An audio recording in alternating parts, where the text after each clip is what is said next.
नमस्कार दोस्तों। एक लड़का जिसे अपने पिता का प्यार नहीं मिलता, या तो उसका पिता उसकी जिंदगी से एब्सेंट रहता है या फिर उसके साथ बड़ी सख्ती से पेश आता है। इसकी वजह से बच्चे के अंदर साइकोलॉजिकल प्रॉब्लम्स डेवलप हो जाती हैं और जब वो बच्चा बड़ा होता है तो ये प्रॉब्लम्स बहुत सीरियस बन जाती हैं। ये कोई काल्पनिक कहानी नहीं है, बल्कि कई रिसर्च पेपर्स ने इस चीज को साबित किया है दोस्तों। कई स्टडीज दिखाती हैं पिता का एब्सेंट होना बच्चे का सेल्फ कॉन्फिडेंस कम कर देता है।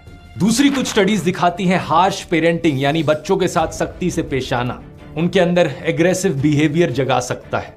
आप शायद सोचोगे कि यार हार्श पेरेंटिंग तो बड़ी कॉमन चीज है, ये कैसे हो सकता है? मैं कहूंगा कि अपने आसपास देखो, लो सेल्फ कॉन्फिडेंस होना और एग्रेसिव बिहेवियर होना ये भी बड़ी कॉमन चीजें हैं लोगों में। इतना ही नहीं, कई रिसर्च पेपर्स तो ये भी दिखाते हैं कि एक केयरिंग फादर का ना होना एक कॉन्ट्रीब्यूटिंग फैक्टर बन सकता है किसी के क्रिमिनल बनने में। अब ये सोचकर देखो दोस्तों, ऐसे सेंसिटिव टॉपिक पर अगर कोई फिल्म बनाए तो सोचने की जरूरत नहीं, क्योंकि एक मास्टरपीस फिल्म हमारे सामने ऑलरेडी एग्जिस्ट करती है। नहीं, उसकी बात नहीं कर रहा मैं बात कर रहा हूं द व्हाइट रिबन की। Morgen, sobald ihr durch die Züchtigung gereinigt sein werdet, wird eure Mutter euch erneut dieses Band umbinden und ihr werdet es tragen, bis wir durch euer Verhalten erneut Vertrauen gewinnen können in euch. The white ribbon इस film ने best film का award जीता 2009 के cans film festival में। इसके अलावा इसने international critics prize, best film at European film awards, 10 से ज्यादा जर्मन फिल्म अवार्ड्स और गोल्डन ग्लोब अवार्ड भी जीता बेस्ट फॉरेन फिल्म के लिए। लेकिन ऐसी लाजवाब फिल्में इस सेंसिटिव टॉपिक पर इंडिया में भी बनी है, जैसे कि गोविंद निलानी की अर्ध सत्य। भाड़ में गया आपका हुक्म, मैं क्या आपकी बीवी हूं? मैं अपनी मर्जी से जीता हूं, किसी और की मर्जी का गुलाम नहीं हूं मैं। ये बात ध्यान में रखकर बात कीजिए। या फिर विक्रमादित्य मोटवाने की उड़ान फिल्म। अगर इसे मेरे घर में रहना है, मेरा कमाया हुआ खाना है, पहनना है, तो मेरे हिसाब से रहना पड़ेगा। लेकिन मुझे फैक्ट्री में काम नहीं करना। तुमसे पूछा कोई? इस मुद्दे पर कई बढ़िया और फेमस गाने भी बने हैं, जैसे कि ये वाला। इसके लिरिक्स में कहा गया है, बच्चे पैदा करना तो लोगों को आता है, लेकिन पापा बनना उन्हें नहीं आता। अब इमेजिन करके देखो दोस्तों, अगर इसी सेंसिटिव कॉन्सेप्ट को कोई इनसेंसिटिव डायरेक्टर उठा ले, एक ऐसा डायरेक्टर जिसने रिग्रेसिव और माइसोजिनिस्टिक फिल्म बनाई है कबीर सिंह जैसी, फिर क्या होगा? ये भी चीज हमें इमेजिन करने की जरूरत नहीं, क्योंकि इसका नतीजा होगा ये एनिमल फिल्म।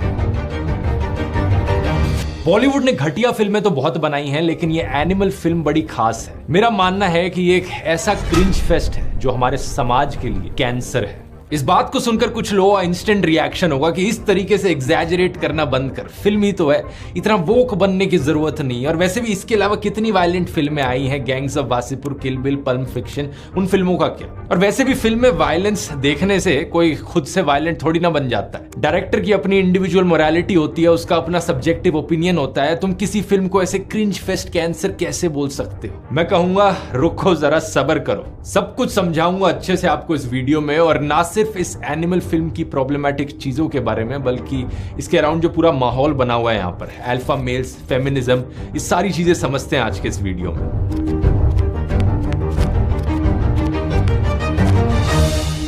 दोस्तों मुझे यकीन है आपको याद होगा निर्भया केस के बारे में, 2012 का वो केस जिसकी खबर सुनकर पूरा देश शॉक्ड रह गया था। उस वक्त एक महिला थी मधुमिता पांडे नाम से, जो अपनी मास्टर्स की डिग्री कंप्लीट कर रही थी क्लिनिकल साइकोलॉजी में।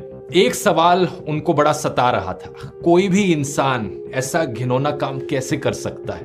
उन्होंने सोचा इस सवाल का जवाब ढूंढने के लिए क्यों ना ऐसे लोगों से खुद जाकर बात करी जाए जो ये काम करते हैं, क्यों ना तिहाड़ जेल के कैदियों से बात करके एक सर्वे किया जाए। इसी के चलते उन्होंने जाकर बात करी 122 कन्विक्टेड रेपिस्ट और 65 कन्विक्टेड मर्डरर्स से जेल में।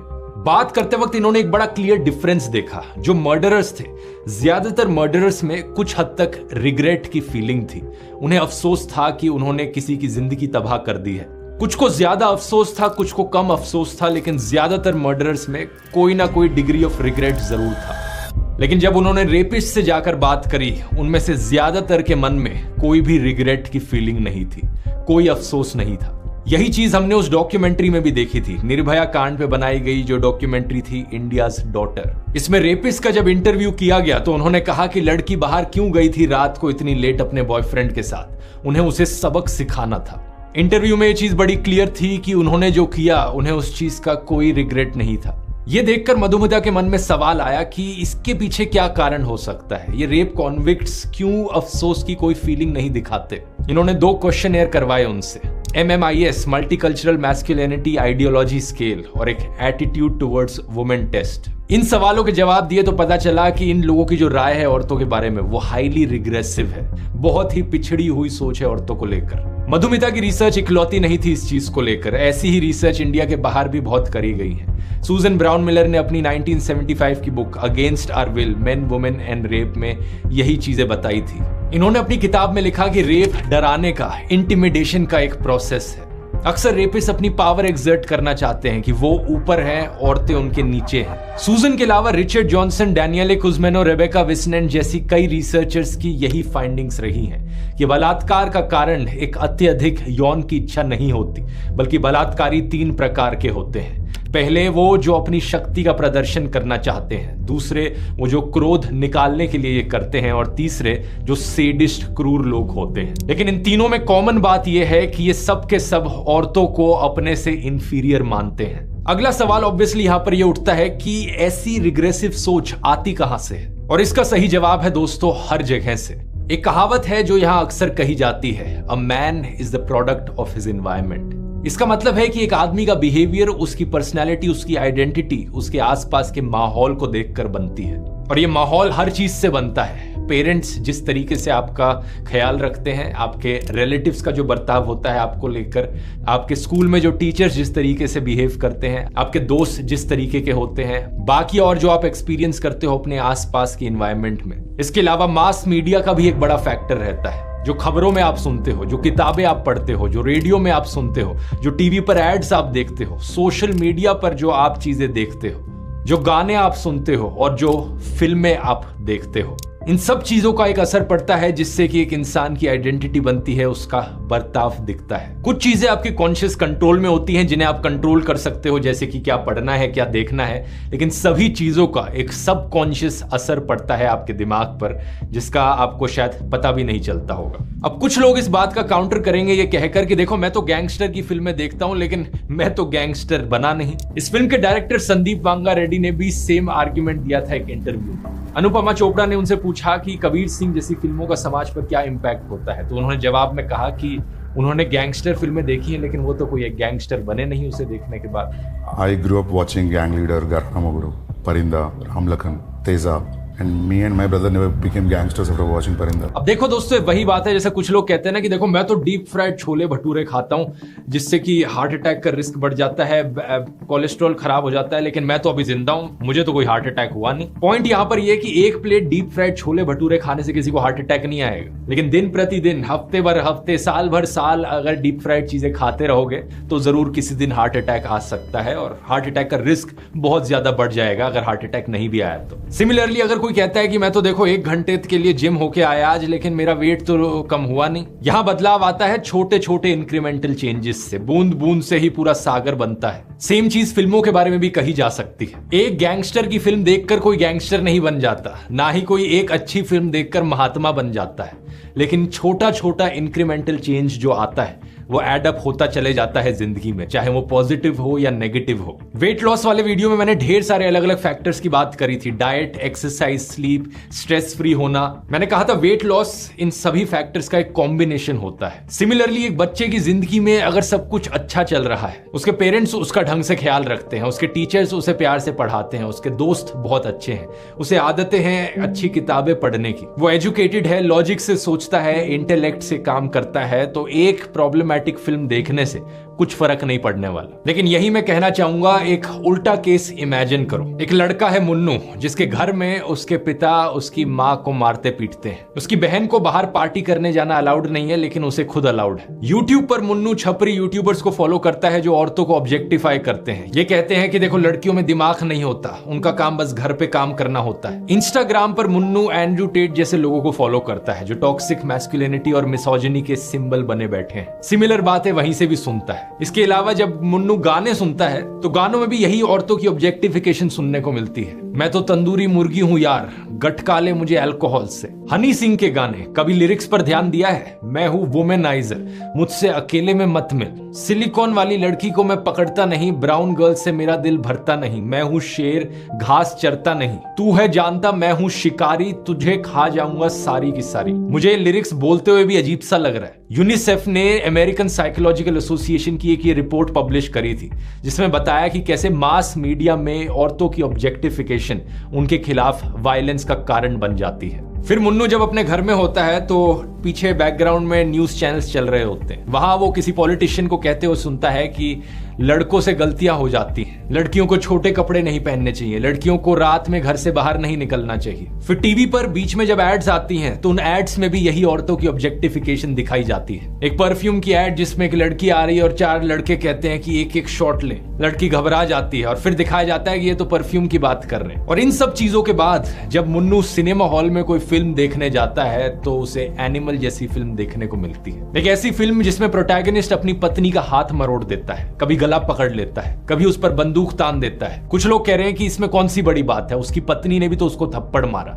लेकिन यही तो बात है कि आदमी औरत को या औरत आदमी को क्यों मारे, किसी भी साइड से हो रहे वायलेंस को क्यों ग्लोरीफाई किया जाए। क्योंकि संदीप वांगा के अनुसार प्यार नहीं होता जब तक आप अपने लवर को मार नहीं सकते। मजाक नहीं कर रहा मैं, संदीप वांगा ने एक्चुअली में ये चीज कही थी एक इंटरव्यू में seriously. When you are deeply in love, if you don't have the liberty of slapping each other, then I don't see anything there. Film में रणविजय इतने मास मर्डर करता है लेकिन उसकी पत्नी गीतांजलि कभी उसे छोड़ने का नहीं कहती। लेकिन जब वो एक्स्ट्रा मैरिटल अफेयर कर लेता है तो वो रणविजय को कहती है कि उस लड़की को जाकर मार दे। पागल हो गया तू, इलाज करा ले अपना। रणविजय को फिल्म में एक बेटी का बाप दिखाया है लेकिन उसके बावजूद वो मेंस्ट्रुएशन के डिस्कम्फर्ट का मजाक उड़ाता है। अपनी वाइफ को कहता है कि ये मर्दों की दुनिया है। अपनी लवर को कहता है कि मुझसे मोहब्बत है तो मेरा जूता चाट कर दिखा। फिल्म में दिखाया गया है कि ये बंदा डैडी इश्यूज से सफर कर रहा है, इसे अपने बाप का प्यार नहीं मिला। लेकिन यही रणविजय अपने बच्चों को सेम तरीके से इग्नोर करता है। अब इन सारी चीजों को फिर भी कुछ हद तक जस्टिफाई किया जा सकता था अगर फिल्म में दिखाया जाता कि ये एक मेंटली इल इंसान था और बाद में इसका हृदय परिवर्तन हो गया। लेकिन ऐसा कुछ भी नहीं है। फिल्म के आखिर में कोई रिडेम्पशन नहीं दिखाई गई है। रणबीर कपूर की एक्टिंग में कुछ भी ऐसा नहीं है जिसे देखकर लग सके कि ये एक मेंटली इल इंसान था। इसलिए ये सब मिसोजिनी और टॉक्सिक मैस्कुलिनिटी एक प्रवचन की तरह दी जाती है। फिल्म का हीरो कुछ ऐसा है जो ये सारी चीजें करता है और पूरे कॉन्फिडेंस के साथ अपने आप को जैसे अल्फा मेल की तरह दिखाया जा रहा हो। मुन्नू की जिंदगी में पूरा माहौल ही ऐसा है। हर जगह रिग्रेसिव व्यूज, औरतों की ऑब्जेक्टिफिकेशन, औरतों को गलत तरीके से ट्रीट किया जाना। और इसके बाद कोई कहता है कि एक फिल्म से क्या फर्क पड़ता है। एक फिल्म से फर्क नहीं पड़ता, पूरा का पूरा माहौल ही यहाँ पर बिगड़ा हुआ है और इस माहौल को बरकरार रखने का काम कर रही हैं ऐसी फिल्में। इसलिए मैं कहता हूं कि एनिमल जैसी फिल्में समाज के लिए कैंसर है। ये चीज तो वैसे आपको फिल्म का पोस्टर देखकर ही पता लग जानी चाहिए। जब फिल्म का हीरो यहाँ पर कैंसर को प्रमोट करेगा स्मोक करते हुए तो और क्या एक्सपेक्ट कर सकते हो। जिस दिन ये फिल्म रिलीज हुई थी उस दिन एक और फिल्म रिलीज हुई थी सिनेमा हॉल्स में, सैम बहादुर, हमारे फील्ड मार्शल सैम मानेकशॉ के ऊपर। दोनों फिल्मों के हीरोज में कॉन्ट्रास्ट देखो कितना बड़ा है। यहाँ पर सैम बहादुर एक ऐसे जाबाज असल जिंदगी के हीरो जो देश के लिए लड़े, इंसानियत के लिए लड़े। इन्होंने बांग्लादेश में हो रहे एक भयंकर जेनोसाइड पर रोक लगाई। खुद ही सोचकर देखो, मैस्कुलिनिटी का सिंबल यहाँ पर सैम बहादुर जैसे लोगों को होना चाहिए या फिर कबीर सिंह या रणविजय जैसे कैरेक्टर्स को। इनकी जिंदगी के बारे में आप और जानना चाहते हैं तो कुक्कू एफएम पर एक बढ़िया ऑडियो बुक है 12 एपिसोड्स की, फील्ड मार्शल सैम मानेकशॉ इन हिंदी। कुक्कू एफएम एक बेहतरीन ऑडियो लर्निंग का प्लेटफॉर्म है जहां पर आपको ढेर सारी ऑडियो बुक्स मिलेंगी, history, geopolitics, fiction, mythology, almost हर तरह के टॉपिक्स पर। अगर आपने अभी तक कुक्कू एफएम को ज्वाइन नहीं किया है तो नीचे डिस्क्रिप्शन में जाकर चेकआउट करिए जहां पर आपको 50% ऑफ का एक कूपन कोड भी मिलेगा। अब टॉपिक पर वापस आते हैं। अच्छा, इस फिल्म की कहानी पर आए तो कई साल पहले मारियो पुजो ने एक नॉवल लिखी थी द गॉड फादर नाम से। Famous director Francis Ford Coppola ने इस एक किताब पर 3 फिल्में बनाई गॉड फादर के नाम से जो बड़ी हिट हुई। लेकिन उसके बाद से इसे कितनी ही इंडियन फिल्मों ने कॉपी किया है। धर्मात्मा, नायकन, दयावान, आतंक ही आतंक, सरकार, मलिक और अब एनिमल भी। ये फिल्म कितनी ओरिजिनल है और कितनी कॉपीड है आप खुद ही डिसाइड कर सकते हो। गॉडफादर का जो प्लॉट है उसमें एक गैंगस्टर होता है वीटो नाम से, जो अपना बिजनेस एम्पायर चला रहा होता है। उसका छोटा बेटा माइकल उससे बाहर रहता है अमेरिका में, लेकिन जब एक असैसिनेशन अटेम्प्ट किया जाता है वीटो के ऊपर तो माइकल वापस लौटता है और इस गैंग को ज्वाइन करता है। उसे देखकर पता चलता है कि उसके बहन के हस्बैंड कार्लो एक गद्दार हैं, तो वो कार्लो को मरवा देता है और उसके बाद वो बाकी गैंग्स के साथ लड़ने लग जाता है। गॉडफादर जो फिल्म थी वो गैंगस्टर जॉनरा की थी, लेकिन संदीप वांगा रेड्डी ने सोचा कि मुझे एक 300-400 करोड़ रुपए कमाने वाली फिल्म बनानी है, तो उन्होंने अपनी पुरानी फिल्म कबीर सिंह का जो कॉन्सेप्ट था वही कॉपी कर लिया। एक ऐसा प्रोटैगनिस्ट होगा अपनी फिल्म में जो नायक नहीं खलनायक हूं मैं वाली बात करेगा। शॉर्ट टेम्पर्ड लड़का जिसे बहुत जल्दी गुस्सा आ जाता है, अल्फा मेल जैसा दिखता है, वो बहुत ज्यादा स्मोक करता है और मुझे ऐसे बंदे को बड़ा कूल दिखाना है। और फिर जब पता होता है कि फिल्म में वायलेंस दिखाने से फिल्म ज्यादा चलेगी तो वायलेंस को और बढ़ा दो, जितना ज्यादा खून खराबा हो सके उतना खून खराबा दिखाओ। अनुपमा चोपड़ा के साथ इंटरव्यू के दौरान संदीप ने कहा था कि उनकी अगली फिल्म और भी ज्यादा वायलेंट होगी। कुछ लोग कबीर सिंह को वायलेंट बुलाते हैं, लेकिन वो दिखा देंगे कि और वायलेंट फिल्म कितनी वायलेंट हो सकती है। It will be more because these guys are calling this film as a violent film. I want to tell them, I'll show them what violent film will be. और जब ये animal film आई तो इनके fans इसी clip को share कर रहे हैं कि देखो संदीप ने दिखा दिया कि वायलेंट फिल्म क्या हो सकती है। अब ऐसी फिल्मों के फैंस के बारे में भी एक बड़ी खास बात होती है। आपने अक्सर देखा होगा कि सबसे ज्यादा टॉक्सिक फैंस ऐसी फिल्मों के ही होते हैं, क्योंकि बॉलीवुड की तरफ से मीडियोकर फिल्में तो काफी आई हैं, चाहे अभी हाल ही में रिलीज हुई तेजस हो, शहजादा हो या रणबीर कपूर की पिछली फिल्म शमशेरा हो। इन सभी फिल्मों को नेगेटिव रिव्यूज मिले, ऑडियंस ने जमकर इन्हें क्रिटिसाइज किया, लेकिन किसी को कोई प्रॉब्लम हुई इस क्रिटिसिज्म से? किसी को कोई प्रॉब्लम नहीं हुई। लेकिन जब कबीर सिंह और एनिमल जैसी फिल्मों को क्रिटिसाइज किया जाता है तो कुछ लोग बिल्कुल टूट पड़ते हैं। फिल्म क्रिटिक सुचरिता त्यागी ने कहा कि यह फिल्म एंटरटेनिंग नहीं है और इस फिल्म के फैंस ने जाकर उनकी ट्विटर पर उन्हें गालियां देनी शुरू कर दी। ऐसा क्यों होता है? क्योंकि कुछ लोगों को इन फिल्मों में अपनी वैलिडेशन मिलती है टॉक्सिसिटी की। तो वो एक ऐसे असामाजिक टाइप के तत्व होते हैं, तो वो सबके लिए प्रॉब्लमेटिक होते हैं। अगर हमारी फिल्मों में इस तरह के किरदार दिखाए जाते हैं तो उनको अपने उस व्यवहार के लिए जस्टिफिकेशन मिल जाती है। वो उस लड़के की जो है शर्ट पहन लेंगे जो आपने फिल्म में दिखाया होगा, वैसा रुमाल डाल लेंगे, तो वो अपने आप को कन्विंस कर लेंगे कि मैं सही कर रहा हूँ, क्योंकि मेरे ऊपर फिल्में बन रही हैं और मेरे हीरो जो है वही कर रहे हैं। नहीं, हीरो मुझसे प्रभावित होकर फिल्में बना रहा है। जब इन फिल्मों को क्रिटिसाइज किया जाता है तो इनके फैंस को लगता है कि इनकी खुद की पर्सनैलिटी को क्रिटिसाइज किया जा रहा है, इनसे वो वैलिडेशन कहीं ना कहीं छीनी जा रही है। लेकिन इतना सारा खून खराबा दिखाने के पीछे असली कारण मैं सच बताऊं दोस्तों तो ये है कि वायलेंस सेल्स। आमिर खान ने इसके बारे में एक बड़ी अच्छी चीज कही थी, इस क्लिप को देखिए। वो डायरेक्टर्स जो क्रिएटिवली इतने they are not so talented you know in creating a story, in showing emotions, in creating situations, they depend heavily on violence and sex. Their films work.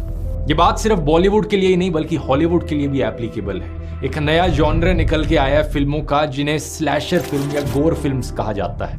Imagine करो कोई बंदा अपने किसी दोस्त को कह रहा हो कि यार देख एक नई गोर फिल्म आई है, बहुत ज्यादा खून खराबा हुआ उसमें देखने के लिए, उसे देखने चलते हैं, बहुत मजा आएगा। वो जब हम किसी का सिर फटते हुए देखेंगे, किसी को चाकू से कटते हुए देखेंगे, ये सब देखकर बड़ा दिल खुश हो जाएगा हमारा। इसके पीछे भी एक साइकोलॉजिकल रीजन है दोस्तों कि कुछ लोगों को इतना वायलेंस और खून खराबा देखना क्यों पसंद आता है। यूजुअली ये वो लोग होते हैं जो अपनी असल जिंदगी में पावरलेस और रिप्रेस्ड फील करते हैं, दबे हुए फील करते हैं। कोई इंसान जो अपनी रियल लाइफ में अपने बॉस के नीचे दबा हुआ है, पुलिसमैन के नीचे दबा हुआ है या अपने पेरेंट्स से घर में बहुत डांट खाता है। इस तरीके के लोगों को इस टाइप की गोर वायलेंट फिल्में सबसे ज्यादा पसंद आती हैं क्योंकि सिनेमा में जाकर वो इंसान खुद को हीरो की तरह इमेजिन कर सकता है। उसे खुशी मिलती है देखते हुए कि यहाँ पर औरों को मारा काटा जा रहा है। और एनिमल फिल्म में इसी तरीके के खून खराबे और ब्लड लस्ट को एक्सट्रीम लेवल पर ले जाया गया है। यहाँ एक बंदा है जो दुश्मन को सिर्फ गोली नहीं मारेगा, वो अपने हाथों से जाकर दूसरे का गला घोटेगा, दूसरे बंदे को एक चाकू से उसका गला काटेगा। ये कोई नॉर्मल बंदा नहीं, इसे साइकोपाथ कहलाया जाएगा असल जिंदगी में।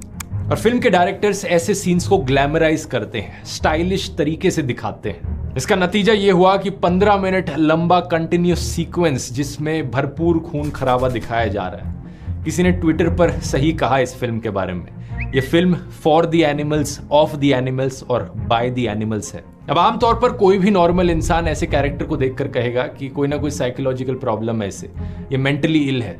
लेकिन फिल्म में जब ये सीन आता है और ये कैरेक्टर साइकोथेरेपिस्ट के पास जाता है तो उस बात को डिसमिस कर देता है। ऑडियंस को इतनी सीरियसनेस दिखाकर टाइम वेस्ट नहीं करना। एक के बाद एक सीन होना चाहिए जिसमें खून खराबा हो। जैसा आमिर खान ने कहा था, जो चीफ डायरेक्टर्स होते हैं उनके पास कुछ और दिखाने के लिए नहीं होता, तो पैसे कमाने के लिए जितना ज्यादा ये सब हो सके वही दिखाते रहते हैं। क्योंकि सच बात पता है क्या, फिल्में ऐसी भी बनाई जा सकती हैं जिसमें वायलेंस दिखाया गया हो लेकिन उसे ग्लैमराइज ना किया जाए, उसे स्टाइलिश तरीके से ना दिखाया जाए, बल्कि ऐसा दिखाया जाए कि असल जिंदगी में ये वायलेंस होता है और इसका इतना बुरा इम्पैक्ट पड़ता है लोगों पर। लेकिन वैसी रियलिस्टिक फिल्में बॉक्स ऑफिस पर इतनी चलती नहीं है। इसका एक बढ़िया एग्जाम्पल है अनुराग कश्यप की फिल्में अगली, that girl in yellow boots, almost प्यार विद डीजे मोहब्बत। ये ऐसी फिल्में हैं जो समाज पे एक कॉमेंट्री है, लेकिन लोगों को विलन की तरफ से वायलेंस नहीं देखना। उनका मूड खराब हो जाता है जब विलन ऐसा वायलेंस करता है। उन्हें लगता है कि यार पहले ही दुनिया में इतनी प्रॉब्लम है, ये सिनेमा हॉल में भी ऐसा वायलेंस देखकर क्या करना। क्योंकि ऐसा वायलेंस देखने से आप डिस्गस्ट फील करते हो वायलेंस को लेकर, आप वायलेंस से रिपेल्ड फील करते हो, नफरत होने लग जाती है आपको वायलेंस से, जो कि एक्चुअली में अच्छी चीज है। वायलेंस से आपको प्यार नहीं होना चाहिए, लेकिन लोगों का रिप्रेस्ड सेल्फ क्या चाहता है, सिर्फ एंटरटेनमेंट, हीरो की तरफ से वायलेंस देखने को मिले। आप अपने आप को इमेजिन करना चाहते हो कि आप जेम्स बॉन्ड हो, किल बिल हो, एनिमल का कैरेक्टर हो। और बहुत से डायरेक्टर्स और प्रोड्यूसर्स इसी चीज को समझ रहे हैं कि ये चीज आसानी से बिक जाती है, तो और ये बनाओ, और इस टाइप की वायलेंट और एक्शन फिल्में बनाओ। नतीजा ये हो रहा है कि ऑलमोस्ट हर बड़े बजट की जो फिल्म आ रही है उसमें भरपूर एक्शन और वायलेंस देखने को मिलता है। एक फिल्म क्रिटिक ने अपने एनिमल के रिव्यू में कहा, हम साथ साथ है का टाइम गया, पब्लिक को अब एनिमल चाहिए। ये बड़े अफसोस की बात है, क्योंकि हम साथ साथ हैं एक हार्ट वार्मिंग फैमिली ड्रामा है जो रामायण से इंस्पायर्ड है। एक ऐसी फिल्म जो पूरा परिवार साथ में देख सकता है, एक ऐसी फिल्म जो दिल तक पहुंचती है और एक अच्छा पॉजिटिव मैसेज देती है समाज को।